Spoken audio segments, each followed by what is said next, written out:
और इसके जरिए से हम फोन कॉल्स और म्यूजिक वगैरह क्लियरली सुन पाते हैं। लेकिन रुकिए, क्या आप जानते हैं कि ईयरबड्स पर लाउड म्यूजिक सुनने से आप अपने सुनने की स्मार्ट यानी कि सेंस ऑफ हियरिंग को खो सकते हैं। लेकिन कैसे?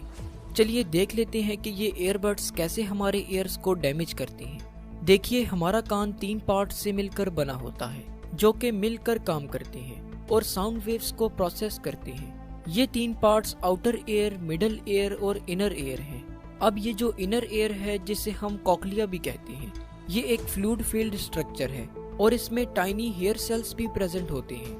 ये हेयर सेल्स हमारे दिमाग को साउंड मैसेजेस को सेंड करने में हेल्प करते हैं। देखिए, साउंड वेव्स जब हमारे ईयर में इंटर होती हैं तो ये हमारे ईयर ड्रम्स में वाइब्रेशंस क्रिएट करती हैं। ये वाइब्रेशंस फिर हमारे मिडिल ईयर में प्रेजेंट टाइनी बोन से होते हुए हमारे कोक्लिया में ट्रांसमिट हो जाती हैं। जैसा कि मैंने आपको पहले बताया कि कोक्लिया एक फ्लूइड फील्ड चैम्बर है जिसमें टाइनी हेयर सेल्स भी प्रेजेंट होते हैं।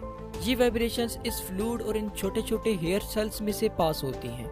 ये हेयर सेल्स इन वाइब्रेशंस को इलेक्ट्रिकल इम्पल्सेस में कन्वर्ट करती हैं, जिनको फिर हमारे ब्रेन की तरफ भेजा जाता है और यूं हम सुनते हैं। जब हम हाई वॉल्यूम में किसी साउंड को सुनते हैं तो साउंड वेव्स की फ्रीक्वेंसी बढ़ जाती है, जिसकी वजह से कॉक्लिया में प्रेजेंट हेयर सेल्स तेजी से मूव करने लगते हैं।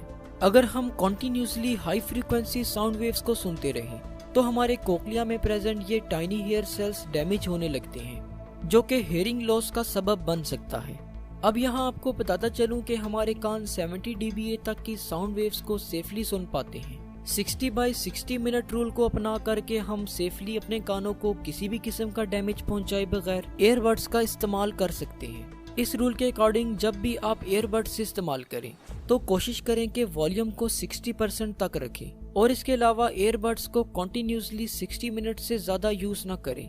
इसके अलावा ईयरबड्स एक और तरीके से भी हमारे ईयर्स को नुकसान पहुंचाते हैं। वो ऐसे कि जब हम ईयरबड्स को पहनते हैं तो एयर हमारे कान में इंटर नहीं हो पाती, जिसकी वजह से हमारा ईयर कैनाल नम रहता है, जिससे कि बैक्टीरिया और फंगाई के लिए एक साजगार माहौल बन जाता है, जो कि हमारे कान के इन्फेक्शन का सबब बन सकता है। तो होप सो आज की इस वीडियो से आपको कुछ ना कुछ जरूर नया जानने को मिला होगा। जाते जाते हमारे सेकंड यूट्यूब चैनल डिमिस्टिफाइंग साइंस को विजिट करके जरूर सब्सक्राइब कीजिएगा। शुक्रिया, अल्लाह हाफिज।